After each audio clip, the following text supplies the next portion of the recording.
Story with Binaca. सुनिए कहानी Binaca की जुबानी।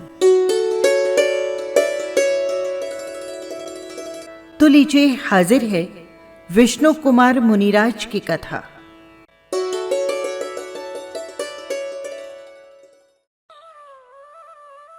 ये कहानी है वात्सल्य अंग का पालन करने वाले श्री विष्णु कुमार मुनिराज की। अवंती देश में उज्जैनी बहुत ही सुंदर और प्रसिद्ध नगरी है। जिस समय की ये बात है, उस समय उसके राजा थे श्रीवर्मा। वे बड़े ही धर्मात्मा थे, शास्त्रों के अच्छे विद्वान थे, विचारशील थे और शूरवीर थे। वे दुराचारियों को उचित दंड देते और प्रजा का नीति के साथ पालन करते। कहना ये कि उनके राज्य में प्रजा बड़ी ही सुखी थी। उनकी महारानी का नाम था श्रीमती। वो भी विदुषी थी। उस समय की स्त्रियों में वो सबसे सुंदर समझी जाती। जितनी वो सुंदर थी, उतना ही उसका हृदय विशाल था। वो जिस किसी को दुखी देखती, उसका दुख दूर करने के लिए जी जान से प्रयत्न करती। महारानी को सारी प्रजा देवी समझती थी। श्रीवर्मा के 4 मंत्री थे। उनके नाम थे बलि, बृहस्पति, प्रहलाद और नमुची। ये चारों ही धर्म के कट्टर शत्रु थे। इन पापी मंत्रियों से युक्त राजा ऐसे जान पड़ता मानो कोई जहरीले सर्प से युक्त चंदन का वृक्ष हो। एक दिन की बात है, ज्ञानी अकंपनाचार्य देश विदेश में पर्यटन कर भव्य पुरुषों को धर्म रूपी अमृत से सुखी करते हुए उज्जैनी नगर में पधारे। उनके साथ 700 मुनियों का बड़ा भारी संग था। वे शहर के बाहर एक पवित्र स्थान में जा ठहरे। अकंपनाचार्य को निमित्त ज्ञान से उज्जैनी की स्थिति अनिष्ट कर जान पड़ी। इसलिए उन्होंने सारे संग से कह दिया, आप सभी सुन लो, राजा या कोई भी आप लोगों के पास आए तो उनसे किसी तरह का वाद विवाद न कीजिएगा, नहीं तो सारा संग कष्ट में पड़ जाएगा और इस संग पर घोर उपसर्ग आ जाएगा। गुरु की हितकर आज्ञा को स्वीकार कर सब मुनि मौन साधना करने लगे। अकंपनाचार्य जी के आने का समाचार पूरे शहर भर में मालूम पड़ गया। लोग द्रव्य लेकर बड़ी भक्ति के साथ आचार्य जी की वंदना करने लगे। आज एकाएक अपने शहर में इतनी आनंद की धूम देख महल में बैठे हुए श्री वर्मा ने अपने मंत्रियों से पूछा, अरे मंत्रीवर, जरा ये तो बताइए कि आज ये लोग सज धज कर कहाँ जा रहे हैं? उत्तर में मंत्रियों ने कहा, महाराज, सुना है कि अपने शहर में नंगे जैन साधु आए हैं और ये सभी लोग उनकी पूजा करने के लिए जा रहे हैं। राजा ने प्रसन्नता के साथ कहा, अरे वाह, ये तो बहुत अच्छी बात है। तो चलिए, हम सबको भी चलकर उनके दर्शन करने चाहिए। वे महापुरुष होंगे, ये विचार कर राजा भी मंत्रियों के साथ आचार्य के दर्शन करने के लिए चल दिए। उन्हें आत्म साधना में लीन देख वे बहुत प्रसन्न हुए। उन्होंने क्रम से एक एक मुनि को भक्ति पूर्वक नमस्कार किया। सब मुनि अपने आचार्य के आज्ञानुसार मौन थे। किसी ने भी उन्हें धर्मलाभ नहीं दिया। राजा उनकी वंदना कर वापस अपने महल में लौट आए। लौटते समय मंत्रियों ने उनसे कहा, महाराज, आपने देखा साधुओं को? बेचारे बोलना तक भी नहीं जानते। सबके सब नितांत मूर्ख हैं और यही तो कारण है कि वे सब मौनी बैठे हुए हैं। उन्हें देखकर सर्वसाधारण तो ये समझेंगे कि ये सब आत्मध्यान कर रहे हैं, बड़े तपस्वी हैं। पर महाराज, ये तो सब इनका ढोंग है। अपनी पोल न खुल जाए, इसीलिए इन्होंने लोगों को धोखा देने के लिए ये कपट जाल रचा है। महाराज, ये दंभिक हैं। इस प्रकार त्रिलोक्य पूज्य और परम शांत मुनिराजों की निंदा करते हुए ये मलिन हृदय मंत्री राजा के साथ राजमहल लौट रहे थे। तभी इन्हें रास्ते में एक मुनि मिल गए, जो कि शहर से आहार करके लौटे थे। इन पापियों ने उनकी हंसी उड़ाई। देखिए महाराज, देखिए, ये एक बैल और जो कि पेट भरकर चला आ रहा है। मुनि ने मंत्रियों के निंदा वचनों को सुन लिया। सुनकर उनका कर्तव्य था कि वे शांत रह जाते, पर वे इस निंदा को सह न सके। कारण ये कि वे आहार के लिए शहर चले गए थे और आचार्य श्री की आज्ञा का उन्हें पता न था। मुनिराज ने यह समझा कि इन मंत्रियों को अपनी विद्या का बड़ा अभिमान है, उसे मैं चूर्ण करूंगा। उन्होंने कहा, तुम व्यर्थ क्यों किसी की बुराई करते हो? यदि तुम में कुछ विद्या हो, कुछ आत्मबल हो, तो आओ और मुझसे शास्त्रार्थ करो, फिर तुम्हें जान पड़ेगा कि कौन बैल है। भला वे भी तो राजमंत्री थे, उस पर भी दुष्टता उनके हृदय में कूट कूट कर भरी थी, फिर वे कैसे एक अकिंचन साधु के वचनों को सहते? उन्होंने कहा, हाँ तो आइए, हम आपका शास्त्रार्थ स्वीकार करते हैं। अभिमान में आकर उन्होंने कह तो दिया कि हम शास्त्रार्थ करेंगे, पर जब शास्त्रार्थ हुआ तो उन्हें जान पड़ा कि शास्त्रार्थ करना कोई बच्चों का खेल नहीं है। एक ही मुनि ने अपने स्याद्वाद के बल से की बात में चारों मंत्रियों को पराजित कर दिया। सच ही तो है, एक ही सूर्य सारे संसार के अंधकार को नष्ट करने के लिए समर्थ है।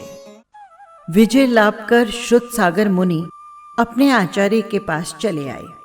उन्होंने रास्ते की सारी घटना अपने आचार्य श्री को ज्यों की त्यों कह सुनाई।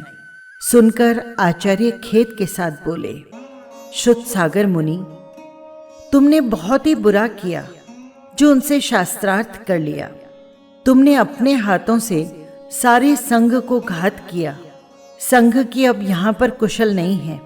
खैर, जो कुछ भी हुआ, अब यदि तुम सारे संघ की जीवन रक्षा चाहते हो तो वापस जाओ और जहां पर मंत्रियों के साथ शास्त्रार्थ हुआ वहीं पर जाकर कायोत्सर्ग मुद्रा में ध्यान करो। आचार्य की आज्ञा को सुन श्रुतसागर मुनिराज जरा भी विचलित नहीं हुए। वे संघ की रक्षा करने के लिए उसी समय वहां पर चल दिए और शास्त्रार्थ की जगह पर जाकर मेरु की तरह निश्चल खड़े हो बड़े धैर्य के साथ कायोत्सर्ग ध्यान करने लगे। इधर शास्त्रार्थ कर मुनि से पराजित होकर मंत्री बड़े लज्जित हुए।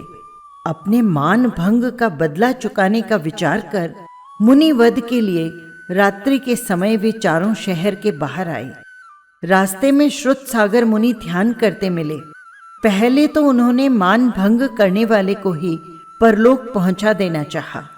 उन्होंने मुनि की गर्दन काटने के लिए जैसे ही तलवार को म्यान से खींचा और एक ही वार में उनका काम तमाम करने के विचार से वार करना चाहा कि इतने में मुनि के पुण्य प्रभाव से पुर देवी ने आकर उन्हें तलवार उठाए हुए ही कील दिया। प्रातः काल होते ही मंत्रियों की दुष्टता का ये समाचार पूरे शहर में बिजली की तरह फैल गया।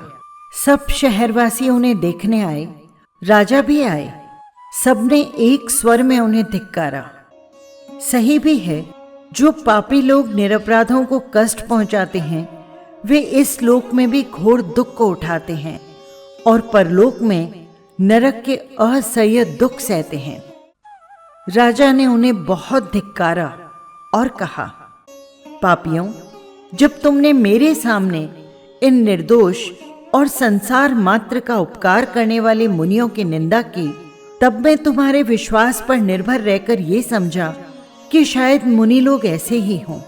पर आज मुझे तुम्हारी नीचता का ज्ञान हुआ, तुम्हारे पापी हृदय का पता लगा। तुम इन्हीं निर्दोष साधुओं की हत्या करने आए थे ना? पापियों, तुम्हारा मुख देखना भी महापाप है। तुम्हें तुम्हारे इस घोर कर्म का उपयुक्त दंड यही मिलना चाहिए कि जैसा तुम इनके साथ करना चाहते थे वही तुम्हारे साथ किया जाए। मगर पापियों, तुम ब्राह्मण कुल में उत्पन्न हुए हो और तुम्हारी कितनी ही पीढ़ियां मेरे यहाँ मंत्री पद की प्रतिष्ठा पा चुकी हैं। इसलिए उस लिहाज से तुम्हें अभेदान देकर अपने नौकरों को आज्ञा करता हूं कि वे तुम्हें गधों पर बिठाकर मेरी सीमा से बाहर निकाल दें।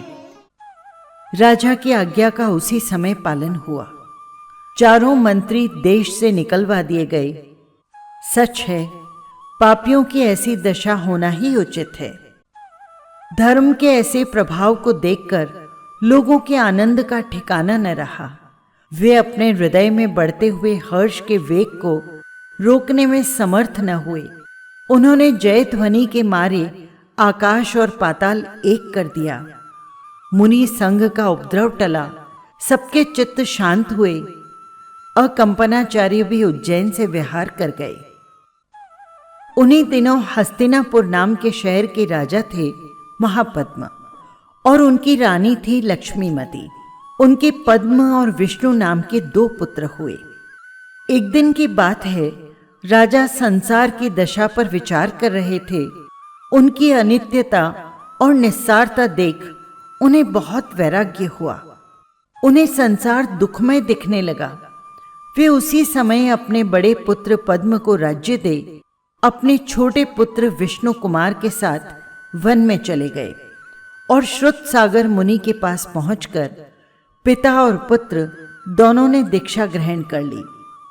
विष्णु कुमार बचपन से ही संसार से विरक्त थे, इसलिए पिता के रोकने पर भी वे दीक्षित हो गए। विष्णु कुमार साधु बन खूब तपश्चर्या करने लगे। कुछ दिनों बाद तपश्चर्या के प्रभाव से उन्हें विक्रया सिद्धि प्राप्त हो गई। पिता के दीक्षित हो जाने पर हस्तिनापुर का राज्य पद्मराज करने लगे। सब कुछ होते हुए भी उन्हें एक बात का बड़ा दुख था। वो ये कि कुंभपुर का राजा सिंहबल उन्हें बड़ा कष्ट पहुंचाया करता था। उनके देश में अनेक उपद्रव किया करता था। उनके अधिकार में एक बड़ा भारी समृद्ध किला था। इसीलिए वो पद्मराज की प्रजा पर एकाएक धावा मारकर अपने किले में जाकर छुप जाता। तब पद्मराज उसका कुछ अनिष्ट नहीं कर पाते। इस कष्ट की उन्हें सदा चिंता रहा करती। इसी समय श्री वर्मा के चारों मंत्री उज्जैनी से निकलकर कुछ दिनों बाद हस्तिनापुर की ओर जा निकले। उन्हें किसी तरह राजा के इस दुख का सूत्र पता लगा। वे राजा से जाकर मिले और उन्हें चिंता से निर्मुक्त करने का वचन दिया। कुछ सेना को साथ ले वे सिंहबल पर जा चढ़े और अपनी बुद्धिमानी से किले को तोड़ सिंहबल को उन्होंने बांध लिया और लाकर पद्मराज के सामने उपस्थित कर दिया। पद्मराज उनकी वीरता और बुद्धिमानी से बहुत प्रसन्न हुआ। उसने उन्हें अपना मंत्री बनाकर कहा, आप सभी ने मेरा उपकार किया है। मैं आपका बहुत कृतज्ञ हूं। यद्यपि उसका प्रतिफल नहीं दिया जा सकता, तब भी तुम जो कहो वो मैं तुम्हें देने को तैयार हूं। उत्तर में बलि नाम के एक मंत्री ने कहा, महाराज, आपकी हम पर कृपा है तो हमें सब कुछ मिल चुका। इस पर भी यदि आपका आग्रह है तो उसे हम अस्वीकार नहीं कर सकते। अभी हमें कुछ भी आवश्यकता नहीं, लेकिन जब भी समय होगा तब हम आपसे प्रार्थना करेंगे। इसी समय अकंपनाचार्य अनेक देशों में विहार करते और धर्मोपदेश द्वारा संसार के जीवों का हित करते हस्तिनापुर के बगीचे में आकर ठहरे। सब लोग उत्सव के साथ उनकी वंदना करने गए। अकंपनाचार्य के आने का समाचार राजमंत्रियों को मालूम पड़ा। मालूम होते ही उन्हें अपने अपमान की बात याद हो आई। उनका हृदय प्रतिहिंसा से उद्विग्न हो उठा। उन्होंने परस्पर विचार किया कि ये समय उपयुक्त है, इसलिए बदला लेना चाहिए। इन्हीं दुष्टों के द्वारा हमें कितना दुख उठाना पड़ा। सबके सामने धिक्कार का पात्र बने और अपमान के साथ देश से निकाले गए। पर हां, अपने मार्ग में एक कांटा है। राजा इनका बड़ा भक्त है। वो अपने रहते इनका अनिष्ट कभी नहीं होने देगा। इसके लिए कुछ उपाय सोच निकालना आवश्यक है। नहीं तो ऐसे न हो कि ऐसा अच्छा मौका हाथ से निकल जाए। इतने में बलि मंत्री बोल उठा, आप इसकी चिंता न करें।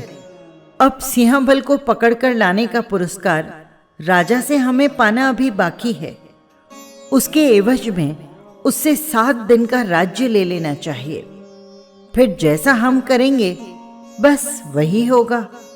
राजा को उसमें दखल देने का कोई अधिकार न रहेगा। उसकी ये चाल सबको अच्छी लगी। बलि उसी समय राजा के पास पहुंचा और बड़ी विनय से बोला, महाराज, हमारा एक पुरस्कार आप पर उधार है, कृपया वो हमें दे दीजिए। वो हमारे लिए बहुत बड़ा उपकार होगा। राजा कूट कपट न समझ और ये विचार कर कि इन लोगों ने मेरा बड़ा उपकार किया था, अब उसका बदला चुकाना मेरा कर्तव्य है। राजा बोला, बहुत अच्छा, तुम्हें जो चाहिए वो मांग लो।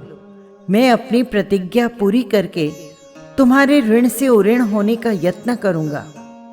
बलि बोला, महाराज, यदि आप वास्तव में हमारा हित चाहते हैं तो कृपया करके 7 दिन के लिए आपका राज्य हमें प्रदान कीजिए। राजा सुनते ही अवाक रह गया। उसे किसी बड़े भारी अनर्थ की आशंका हुई, पर अब वश में ही क्या था। उसे वचनबद्ध होकर राज्य देना पड़ा। राज्य प्राप्त होते ही उनके तो प्रसन्नता का ठिकाना न रहा। उन्होंने मुनियों को मारने के लिए यज्ञ का बहाना बनाकर एक षड्यंत्र रचा जिसे सर्वसाधारण समझ न सके। मुनियों को बीच में रखकर यज्ञ के लिए एक बड़ा भारी मंडप तैयार किया गया। उसके चारों ओर काष्ठ ही काष्ठ रखवा दिए गए, यानी चारों तरफ लकड़ियां बिछा दी गई। हजारों पशु इकट्ठे किए गए। यज्ञ आरंभ हुआ। वेदों के जानकार और बड़े बड़े विद्वान यज्ञ कराने लगे। वेद ध्वनि से यज्ञ मंडप गुंजायमान होने लगा। बेचारे निरपराध पशु बड़ी निर्दयता से मारे जाने लगे। उनकी आहुतियां दी जाने लगी। देखते देखते दुर्गंधित धुएं से आकाश परिपूर्ण हो गया। मानो इस महापाप को देख न सकने के कारण सूर्य अस्त हो गया। मनुष्य के हाथ से राज्य जैसे राक्षसों के हाथ में आ गया। सारे मुनि संघ पर भयंकर उपसर्ग हुआ, लेकिन उन शांति की मूर्तियों ने इसे अपने कर्म का फल समझ बड़ी धीरता के साथ उसे सहन करना आरंभ किया। वे मेरु के समान निश्चल परमात्मा में ध्यान लगा कौसग करने लगे। सच है, जिन्होंने अपने हृदय को खूब उन्नत और दृढ़ बना लिया, जिनके हृदय में निरंतर यही भावना रहती है, वे क्या कभी ऐसे उपसर्गों से विचलित होंगे। पांडवों को शत्रुओं ने लोहे के गरम गरम आभूषण पहना दिए। अग्नि की भयानक ज्वाला उनके शरीर को भस्म करने लगी, पर वे विचलित नहीं हुए। धैर्य के साथ उन्होंने सारे कष्टों को सहा। सारे मुनि संघ पर भयंकर उपसर्ग हुआ, लेकिन उन शांत मूर्तियों ने इसे अपने कर्म का फल समझ बड़ी धीरता के साथ सहना आरंभ किया। वे मेरु के समान निश्चल रहकर एक चित्त से परमात्मा का ध्यान करने लगे। मिथिला में श्रुत सागर मुनि को अपने निमित्त ज्ञान से इस उपसर्ग के बारे में मालूम हुआ। उनके मुंह से बड़े कष्ट के साथ ये वचन निकले, हाय, इस समय मुनियों पर बड़ा उपसर्ग हो रहा है। वहीं एक पुष्पदंत नामक शुल्लक भी उपस्थित थे। उन्होंने मुनिराज से पूछा, प्रभु, ये उपसर्ग कहाँ हो रहा है? उत्तर में श्रुत सागर मुनि बोले, हस्तिनापुर में 700 मुनियों का संग ठहरा है। उनके संरक्षक अकंपनाचार्य हैं। उस सारे संग पर पापी बलि के द्वारा ये उपसर्ग किया जा रहा है। शुल्लक ने फिर पूछा, प्रभु, क्या कोई ऐसा उपाय है जिससे मुनियों का ये उपसर्ग यानी कष्ट दूर किया जा सके? मुनिराज ने कहा, हाँ, एक उपाय है। भूमि भूषण पर्वत पर श्री विष्णु कुमार को विक्रय सिद्धि प्राप्त हो गई है।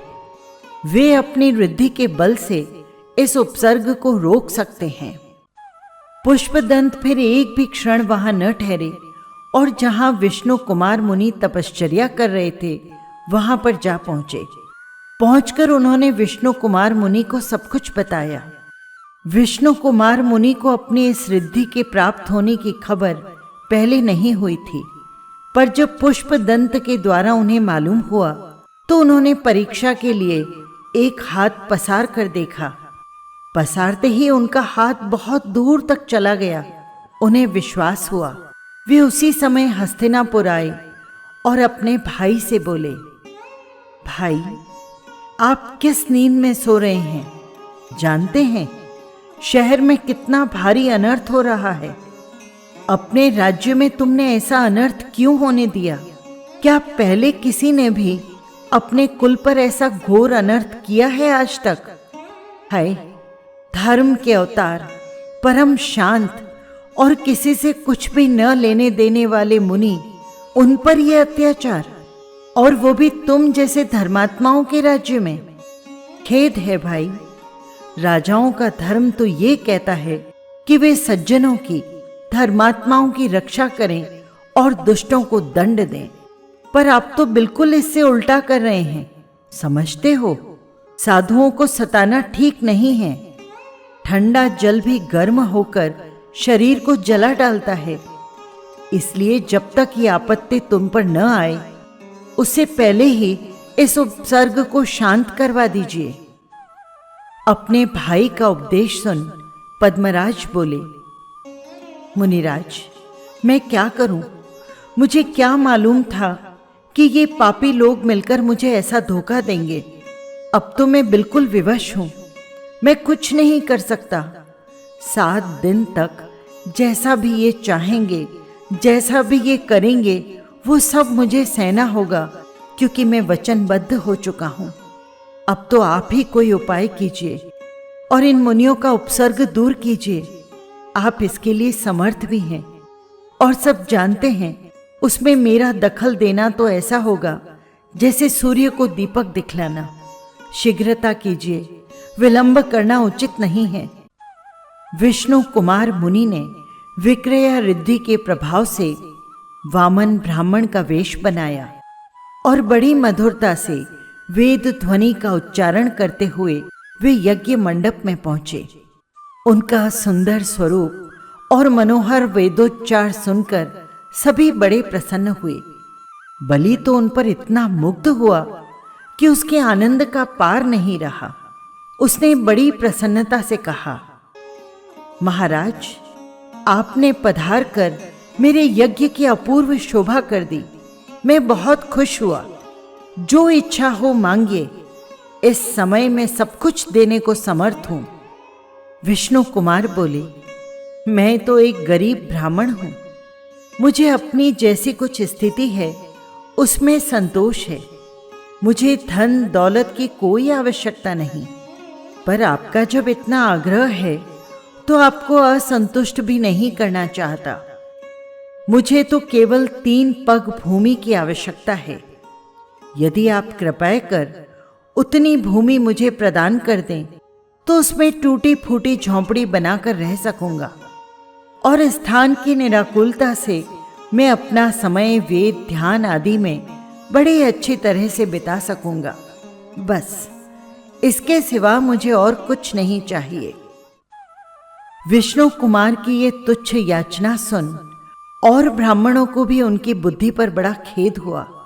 उन्होंने कहा भी, कृपानाथ, आपको थोड़े में ही संतोष था, तब भी आपका कर्तव्य तो ये था कि आप बहुत कुछ मांगकर अपने जाति भाइयों का ही उपकार करते। उसमें आपका क्या बिगड़ जाना था? बलि ने भी उन्हें समझाया और कहा, आपने तो कुछ भी नहीं मांगा। मैं तो ये समझा था कि आप अपनी इच्छा से कुछ बड़ा मांगते। मांग लीजिए। यदि आप और भी कुछ मांगेंगे तो मैं आपको हताश नहीं करूंगा। यदि आप मेरे वैभव और मेरी शक्ति के अनुसार मांगते तो मुझे संतोष होता। महाराज, आप अब भी कुछ चाहें तो अपनी इच्छा अनुसार मांग सकते हैं। मैं देने को प्रस्तुत हूं। विष्णु कुमार बोले, नहीं, मैंने जो कुछ मांगा है मेरे लिए वो बहुत है, अधिक की मुझे चाह नहीं, आपको देना ही है। तो बहुत से ब्राह्मण यहाँ मौजूद हैं, आप उन्हें दे दीजिए। बलि ने कहा, ठीक है, जैसी आपकी इच्छा, आप अपने पांवों से भूमि माप लीजिए। ये कहकर उसने हाथ में जल लिया और संकल्प कर उसे विष्णु कुमार के हाथ में छोड़ दिया। संकल्प छोड़ते ही उन्होंने पृथ्वी को मापना शुरू किया। पहला पांव उन्होंने सुमेरु पर्वत पर रखा, दूसरा मानुष्योत्तर पर्वत पर। अब तीसरा पांव रखने को जगह नहीं, वे उसे कहां रखें? उसके इस प्रभाव से सारी पृथ्वी कांप उठी, सब पर्वत चलायमान हो गए, समुद्रों ने मर्यादा तोड़ दी, देवों और ग्रहों के विमान आपस में टकराने लगे और देवगण आश्चर्य के मारे भौंचक्के रह गए।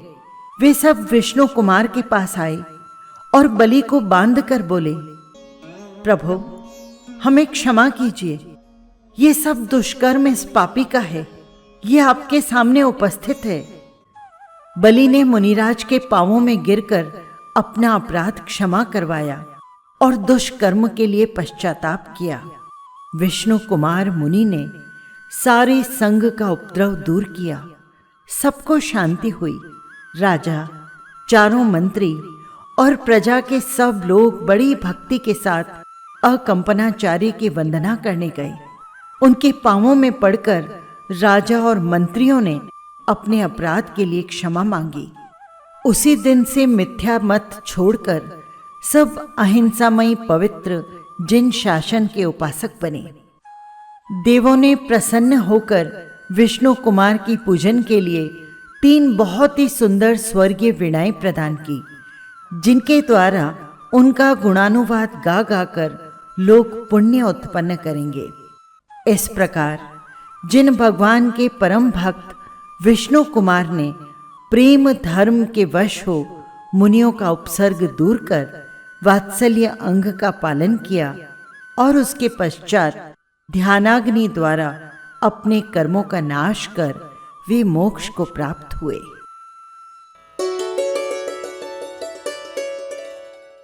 बस यही थी कहानी। आपको कैसी लगी कमेंट बॉक्स में जरूर लिखिएगा। और हाँ, यदि आपने चैनल को सब्सक्राइब नहीं किया है तो कर लीजिएगा, जिससे हर कहानी सीधे पहुंच सके आप तक। फिर मिलेंगे किसी और नई कहानी के साथ। जय जिनेंद्र।